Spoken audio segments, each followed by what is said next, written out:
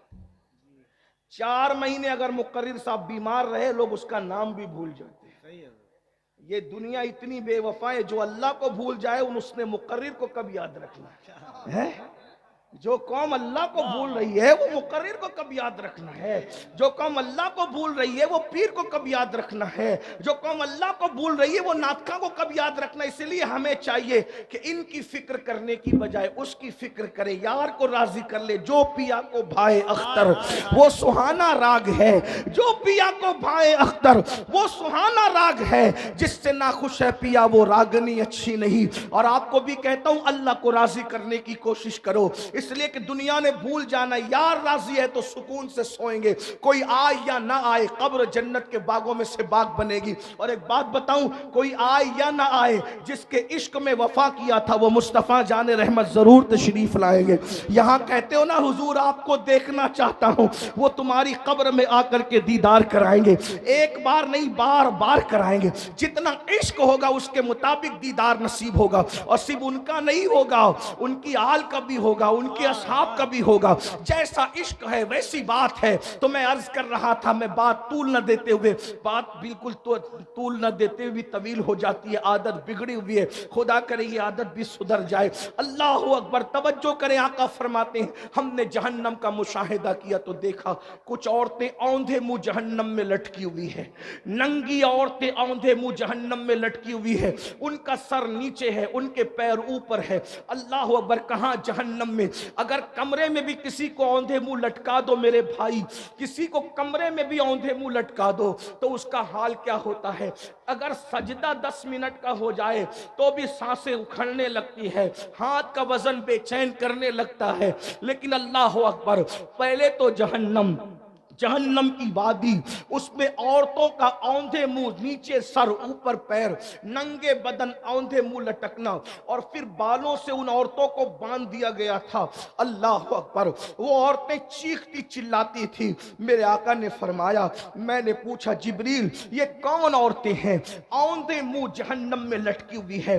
اگر تمہیں بھی اپنی ماں سے پیار ہے تو ان تک یہ بات پہنچانا، رسول اللہ کی اپنی بہن سے پیار ہے، بیوی سے پیار ہے، بیٹی سے پیار ہے، ان تک پہنچانا۔ اور جو بہنیں اپنے آپ سے پیار کرتی وہ بھی سن لیں۔ اللہ اکبر، آقا فرماتے ہیں میں نے جبریل سے پوچھا جبریل یہ کون عورتیں ہیں جو اوندھے منہ ننگی جہنم میں لٹکی ہوئی ہے؟ جبریل امین عرض کرتے یا رسول اللہ صلی اللہ علیہ وآلہ وسلم، یہ آپ کی امت کی وہ عورتیں ہیں جو دنیا کے اندر بے پردہ رہا کرتی تھی، دنیا میں بے پردہ رہتی تھی، اجنبی مردوں سے باتیں کرتی تھی، اور آقا سے عرض کی یا رسول اللہ یہ شادی شدہ ہونے کے بعد بھی دوسرے مردوں کے ساتھ ناجائز تعلقات قائم کرتی تھی۔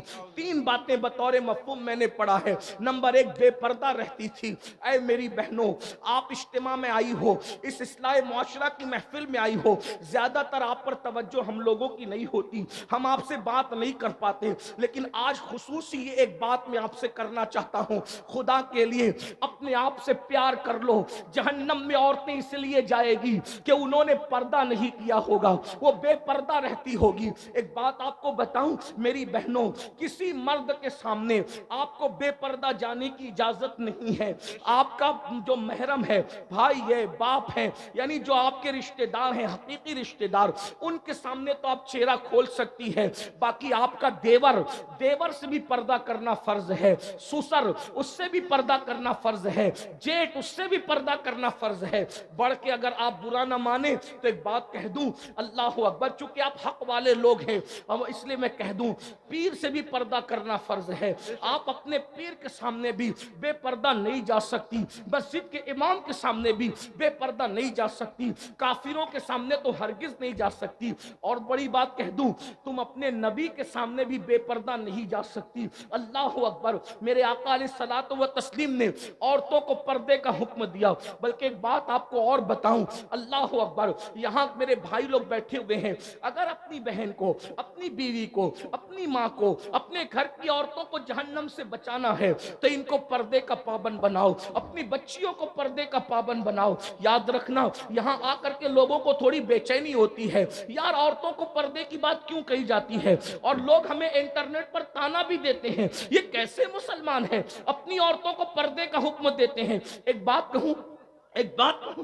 ہمارے یہاں عورتوں کے لیے پردے کا حکم اس لیے ہے کہ ہم عورت کو جتنی شکلوں میں جانتے ہیں اس کی ہر شکل جنت ہے، یعنی وہ پیدا ہو تو بیٹی کی شکل میں ہے تو وہ ماں باپ کے لیے جنت ہے، وہ جوان ہو کر کے شوہر والی ہو جائے، نیک بیوی شوہر کے لیے جنت ہے، وہ ماں بن جائے تو ماں بننے کے بعد اس کے قدموں میں جنت سمٹ آتی ہے۔ فرمایا الجنت تحت اقدام امہاتکم، کہ جنت تمہاری ماؤں کے قدموں کے نیچے ہے۔ اور یاد رکھنا، جنت جو ہے وہ بتانے کی چیز نہیں ہے، جنت چھپانے کی چیز ہے۔ جنت کو جنت اسی لیے کہتے ہیں کہ وہ چھپا دی گئی ہے، جن کو جن اس لیے کہتے ہیں کہ وہ چھپی ہوئی مخلوق ہے۔ جن اور جنت کا مادہ ایک ہی ہے، تو جو جنت ہوگی وہ چھپی ہوئی ہوگی۔ ہمارے یہاں عورت کا دوسرا نام جنت ہے، اس لیے ہم عورت کو چھپا کر کے رکھتے ہیں۔ اللہ نے اپنی جنت بھی جو آسمانوں پر ہے وہ چھپا کے رکھی ہے۔ ہمارے یہاں عورت زمین کی جنت ہے، ہم نے اس کو بھی چھپا کر کے رکھا۔ دنیا دکھائی جاتی ہے، جنت نہیں دکھائی جاتی، جنت چھپی ہوئی۔ جنت کو جنت اسی لیے کہتے ہیں، اہل علم جانتے ہیں، جنت کو جنت اسی لیے کہتے ہیں کہ وہ چھپی ہوئی ہے۔ سنو میری بہنوں، آج کل تو عورتیں کسی کے بھی ساتھ بیٹھتی ہیں، کسی بھی کے بھی سامنے بے پردہ جاتی ہے۔ یاد رکھنا، یہ بھولا پن چھوڑو، پردے کے پابند بنو۔ دیور سے بھی پردہ، جیٹ سے بھی پردہ، خالہ زاد بھائی سے بھی پردہ، چچا زاد بھائی سے بھی پردہ، مامو زاد بھائی سے بھی، سب سے پردہ کرو۔ ایک مرتبہ کسی نے پوچھا، امام ابن الجوزی اس حدیث کو لائے ہیں، توجہ سے سننا، پوچھا یا رسول اللہ، کیا کوئی عورت کسی اجنبی مرد کے ساتھ کہیں بیٹھ سکتی ہے؟ کسی اجنبی مرد کے ساتھ کہیں بیٹھ سکتی؟ آقا نے فرمایا نہیں، کوئی عورت اکیلے کسی مرد کے ساتھ نہیں بیٹھ سکتی۔ تو پوچھنے والے نے پوچھا یا رسول اللہ، اگر وہ عورت نیک ہو اور جس کے ساتھ بیٹھے وہ مرد بھی نیک ہو، دونوں نیک ہوں، تو دونوں نیک لوگ ایک کے ساتھ بیٹھ سکتے دوسرے کے ساتھ؟ اب آقا کا جواب سنو، آقا فرماتے ہیں اگر کوئی عورت مریم کی طرح نیک ہو، جملے پہ توجہ کریں، حضور کی حدیث، لوگ کہتے ہیں مجھے میری بیٹی پہ بڑا فخر ہے، تیری بیٹی مریم ہے؟ کون ہے تیری بیٹی میرے بھائی؟ مجھے میری بیوی پہ بڑا اعتماد ہے، کیا ہے تیری بیوی مریم ہے؟ استغفر اللہ۔ سنو، جس کی شان میں قرآن کی 3 صورتیں بیان ہو رہی ہے وہ سیدہ مریم، حضرت عیسیٰ کی امی۔ آقا فرماتے ہیں اگر مریم کی طرح نیک عورت ہو اور یحییٰ کی طرح نیک مرد ہو اور دونوں اکیلے بیٹھنا چاہیں تو میں دونوں کو اکیلے بیٹھنے کی اجازت نہیں دے سکتا۔ ہے کوئی یحییٰ جیسا نیک مرد؟ ہے کوئی مریم جیسی نیک عورت؟ جب ان کو اکیلے بیٹھنے کی اجازت نہیں ہے تو یاد رکھنا بیٹیوں، اگر اپنے آپ کو جہنم سے بچانا ہے، پردے کی پابندی کرو۔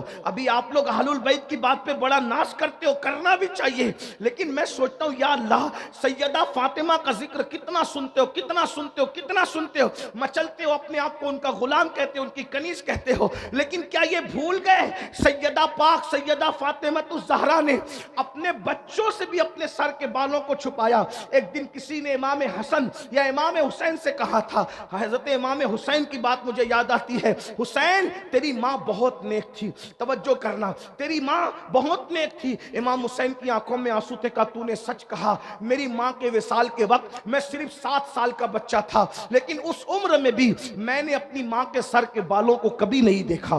7 سال کا بچہ ہے بیٹا، کہتے ہیں کہ میں نے اس عمر میں بھی اپنی ماں کے سر کے بالوں کو نہیں دیکھا۔ یہ ہوتا ہے پردہ۔ اللہ اکبر۔ پھر میرے آقا صلی اللہ علیہ وآلہ وسلم کی کنیزوں، آج یہ بھی ہو رہا ہے کہ لڑکیاں اجنبی مردوں سے تعلق بنائیں۔ استغفر اللہ، یہاں کی لڑکیاں ایسے نہیں ہیں، بڑے شہروں میں ایسا ہوتا ہے فلموں کی وجہ سے، سیریلوں کی وجہ سے، لیکن ویکسین کے طور پہ یہ بات میں کہہ رہا ہوں، ٹیکہ لگاتے نا بیماری سے پہلے، اس کے طور پہ کہہ رہا ہوں، اگر یہ دنیا کے اندر عورتیں پاک دامن ہو جائیں، کسی مرد کی مجال نہیں ہے کہ وہ کسی عورت پر ڈورے ڈالے، کسی عورت کو بہکائے۔ عورتیں پھسل رہی ہے، اسی لیے مرد جو ہے وہ ناجائز تعلقات میں قائم ہو رہے ہیں۔ اور لڑکوں کو بھی کہہ دوں، 16 17 سال کی عمر میں لڑکیوں سے ناجائز دوستی کر کے زنا کے اڈوں پر جانے والوں، زنا کرنے والوں، بدکاری کرنے والوں، سن لو، یہاں تک فرمایا گیا ہر گناہ کی سزا مرنے کے بعد ملتی ہے، ہر گناہ کی سزا مرنے کے بعد ملتی ہے۔ زنا اور ماں باپ کی نافرمانی 2 ایسے گناہ ہیں جس کی سزا دنیا ہی میں ملتی ہے۔ ماں باپ کا غدار جب تک دنیا میں ذلیل نہیں ہوگا اس وقت تک موت نہیں آئے گی، اور زانی جب تک دنیا میں ذلیل نہیں ہوگا اس وقت تک اس کو موت نہیں آئے گی۔ بزرگوں نے یہاں تک فرمایا جو دنیا میں زنا کرتا ہے اس کی نسلوں تک اللہ عذاب کو باقی رکھتا ہے، اس کی نسلیں تڑپائی جاتی ہے، اس کی نسلیں سسکیاں لیتی ہے، بلکہ یہاں تک بزرگوں نے فرمایا زانیوں کی نسل میں اندھے، لنگڑے، لولے، عیبی اولاد پیدا کی جاتی ہے تاکہ ان کو تڑپایا جائے۔ حالانکہ ہر زانی جس کے گھر میں لنگڑی لولی اولاد پیدا ہو اس کو زانی مت سمجھنا، اس پہ شک نہیں کرنا، کیونکہ 98% لوگوں کے گھر میں بطور سزا اولاد عیبی پیدا ہوتی ہے، اور 2% لوگوں کے گھر میں بطور امتحان پیدا ہوتی ہے۔ وہ فیصلہ میں اور آپ نہیں کر سکتے۔ اس لیے میرے بھائیوں، گندی فلمیں دیکھ کر، گندی پکچریں دیکھ کر اپنے آپ کو بدکاری کی طرف نہ لے جاؤ۔ اللہ کے رسول صلی اللہ علیہ وآلہ وسلم کے فرمان کا مفہوم ہے پوری امت کو جتنا عذاب ہوگا اس کا آدھا عذاب زنا کرنے والوں کو ہوگا جو شادی شدہ عورتوں کے ساتھ زنا کرتے ہوں گے۔ میرے آقا علیہ الصلوۃ والتسلیم فرماتے ہیں جہنم کی آگ کا بنا ہوا کرتا زانیوں کو پہنایا جائے گا، جہنم کی آگ کا بنا ہوا کرتا زانیوں کو پہنایا جائے گا 2 لمحے کی لذت کے لیے، 2 منٹ کی لذت کے لیے۔ اللہ اکبر، کتنا دردناک عذاب ہے۔ کاش لوگ توبہ کرتے، کاش لوگ استغفار کرتے۔ میرے بھائی، آدھے گھنٹے کا سیریل ہماری زندگی نہیں ہے، 3 گھنٹے کی فلم ہماری زندگی نہیں ہے۔ اپنے آپ کو برباد نہ کرو۔ اللہ کے سچے رسول فرماتے ہیں جہنم میں پہاڑ ڈالے جائے تو پہاڑ بھی پگھل جائیں۔ جس جہنم میں پہاڑ پگھل جائیں گے اس جہنم میں میرا آپ کا کیا بنے گا، ہماری ہڈی پسلیوں کا کیا بنے گا۔ یہ کسی مولوی صاحب کا قول نہیں، کسی مفتی صاحب کا قول نہیں، کسی شیخ الحدیث صاحب کا قول نہیں، کسی جلسے کے نقیب اور خطیب کا قول نہیں، یہ تمہارے اور میرے سچے رسول کا فرمان ہے۔ آقا نے کہہ دیا زانی کو آگ کی قمیص پہنائی جائے گی تو پہنائی جائے گی، وہ اس سے بچ نہیں سکتا۔ میرے تمہارے سچے رسول نے فرمایا اس سے بڑھ کر دردناک بات اور کیا ہو سکتی ہے۔ اگر حدیث میں نہیں آتا تو میں بیان کرنے کی ہمت نہیں کرتا۔ آقا فرماتے ہیں جنہوں نے دنیا میں زنا کیا ہوگا، زنا دنیا میں زنا کیا ہوگا، ان کی شرمگاہوں پر جہنم کی آگ رکھ کر دہکائی جائے گی۔ کتنا کمزور مقام ہے، اللہ اکبر۔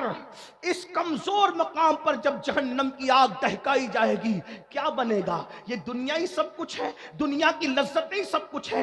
اے میری قوم کے جوانوں، یہ جوانی ختم ہو جائے گی۔ 16 سال سے جوانی شروع ہوتی ہے، 40 سال پہ جوانی 50 سال پہ ختم ہو جاتی ہے۔ یہ جوانی جانے کے لیے آتی ہے، ہمیشہ جوانی کی بہاریں نہیں رہے گی، ہمیشہ یہ ابھرے ہوئے گال نہیں رہیں گے، ہمیشہ ہمیشہ یہ خوبصورت آنکھیں نہیں رہے گی، یہ نرم نرم بالوں پر جو گھمنڈ کرتے ہو، جو بار بار انگلیوں سے بال کو سنوارتے ہو، بڑھاپے میں یہ نرم بال سخت ہو جائیں گے۔ اور سن لو، اللہ اکبر، عظمت قرآن و سنت محفل میں آنے والوں، علامہ ابن رجب حنبلی لکھتے ہیں جو جوانی میں پاپ کرتے ہیں، جو جوانی میں جرائم کرتے ہیں، جو جوانی میں گناہ کرتے ہیں، اللہ ان کو اتنا دردناک بڑھاپا دیتا ہے کہ اس بڑھاپے میں اتنے وہ ذلیل ہوتے ہیں، اگر وہ کسی سے بھیک مانگتے ہیں بھیک، تو کوئی ان کو بھیک بھی نہیں دیتا۔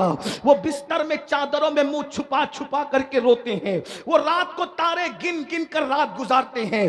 راتوں کی تاریکی میں جوانی میں پاپ کرنے والوں کو اللہ بڑھاپے میں نیند چھین لیتا ہے، سکون کی نیند چھین لیتا ہے۔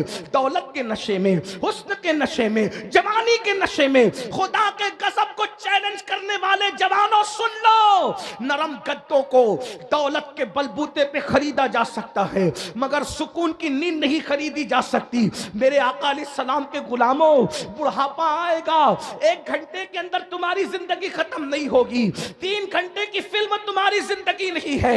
ابن رجب حنبلی کہہ رہے ہیں جس نے جوانی میں پاپ کیا ہوگا، اتنا دردناک بڑھاپا آئے گا کہ راتوں کو تارے گنے گا، اس کو نیند نہیں آئے گی، تڑپے گا اس کو نیند نہیں آئے گی، وہ موت مانگے گا اس کو موت نہیں آئے گی، لوگوں سے بھیک مانگے گا اس کو بھیک نہیں ملے گی، بستر میں منہ چھپا چھپا کے روئے گا۔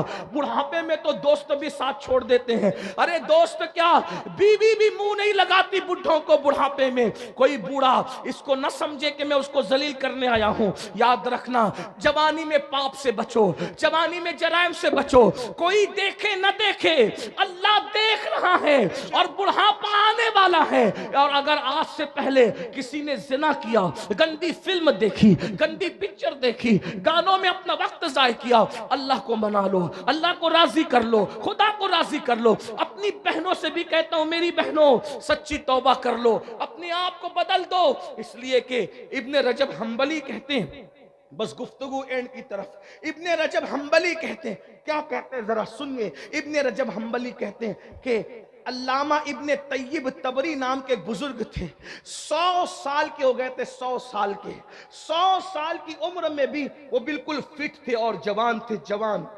کسی نے کہا آپ 100 سال میں بھی فٹ اور جوان ہو؟ انہوں نے کہا ہاں۔ راز کیا ہے؟ کہا راز یہ ہے کہ میں نے اپنی جوانی کو گناہ سے بچایا، اللہ نے مجھے بڑھاپے سے بچا لیا۔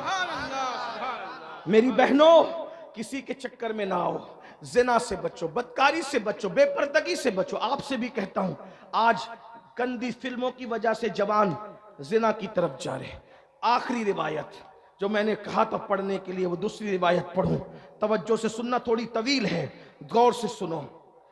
توبہ کرو، نماز چھوڑی توبہ کرو، زنا کیا توبہ کرو، گانے سنے توبہ کرو، بدکاری کی توبہ کرو، عورتوں سے بے پردہ ملاقاتیں کی توبہ کرو، توبہ کرو، بدلو، پلٹو، اللہ کی طرف پلٹو۔ اللہ پاک کی بارگاہ میں جو توبہ کرے اللہ اس کو معاف کرتا ہے۔ بہت دھیان سے سننا، غور سے سننا، توبہ کیا چیز ہے، کیسے کیسوں نے توبہ کیا، اللہ نے اس کو قبول کیا۔ توبہ کرنے والوں کو اللہ نے عزت دی، اللہ نے شہرت دی، اللہ نے مقام دیے، بلکہ فرمایا ان اللہ یحب التوابین ویحب المتطہرین۔ اللہ توبہ کرنے والوں کو اپنا محبوب بنا لیتا ہے، اللہ پاک رہنے والوں کو اپنا محبوب بنا لیتا ہے۔ میرے بھائیوں گناہ سب سے ہوتے ہیں، برائیاں سب سے ہوتی ہیں، لیکن اللہ اپنے بندوں سے 70 ماؤں سے زیادہ پیار کرتا ہے، اللہ اپنے بندوں سے کروڑوں ماؤں سے زیادہ پیار کرتا ہے۔ ہم سے کوئی اتنا پیار نہیں کر سکتا جتنا اللہ پیار کرتا ہے، اللہ اپنے بندوں سے بہت پیار کرتا ہے۔ ایک دن میں نے سوچا اللہ کتنا پیار کرتا ہے، بتاؤں کتنا پیار کرتا ہے۔ اللہ اکبر، میں کوئی شاعر تو نہیں لیکن کبھی کبھی میں کلام لکھتا ہوں ٹوٹے پھوٹے انداز میں۔ میں بیٹھا ہوا تھا، میری موجودگی مسجد میں ایک صاحب میرا کلام توڑ پھوڑ کر پڑھ رہے تھے، میری آنکھ میں آنسو آ گئے، کیونکہ میں نے اس سے کچھ سیکھا۔ جو صاحب نعت خواں توڑ پھوڑ کر میرا کلام پڑھ رہے تھے الٹا سیدھا، تو مجھے اس سے عبرت ہوئی۔ میں نے سوچا جس کلام کو میں نے بنایا ہے اس کے ساتھ کوئی چھیڑ چھاڑ کرے تو مجھے اتنی تکلیف ہوتی ہے، کیونکہ یہ کلام لکھنے والا میں ہوں، میری شاعری سے چھیڑ چھاڑو تو مجھے اتنی تکلیف ہوتی ہے۔ مجھے تو میرے اللہ نے بنایا ہے، اگر کوئی میرے ساتھ چھیڑ چھاڑ کرے، جب مجھے اپنے بنائے ہوئے کلام سے اتنا پیار ہے تو اس کو اس کی بنائی ہوئی مخلوق سے کتنا پیار ہوگا، کتنی محبت ہوگی۔ اللہ اکبر، غور فرمائے۔ اور ہر شاعر کا یہ حال ہے، اسی لیے اچھے شاعر کسی ایرے گہرے کو اپنا کلام نہیں دیتے، وہ اچھے نعت خواں کا انتخاب کرتے، آواز اچھی ہو، انداز اچھا ہو، تلفظ اچھا ہو۔ یہ بات ہے میرے بھائی، یاد رکھنا۔ بلکہ تم اور دیکھ لو تمہیں اپنے بنائے ہوئے گھر سے کتنا پیار ہے، بچے خود سوچیں ان کے بنائے ہوئے گھروندے سے بچہ کتنا پیار کرتا ہے۔ بتاؤ اگر بچے کا گھروندہ کوئی توڑ دے تو بچے کتنا روتے ہیں۔ ارے جب بچے کے بنائے ہوئے گھروندے سے بچے کو پیار ہے، تمہارے بنائے ہوئے گھروں سے تمہیں پیار ہے، تو اس کی بنائی ہوئی مخلوق سے وہ کتنا پیار کرتا ہوگا۔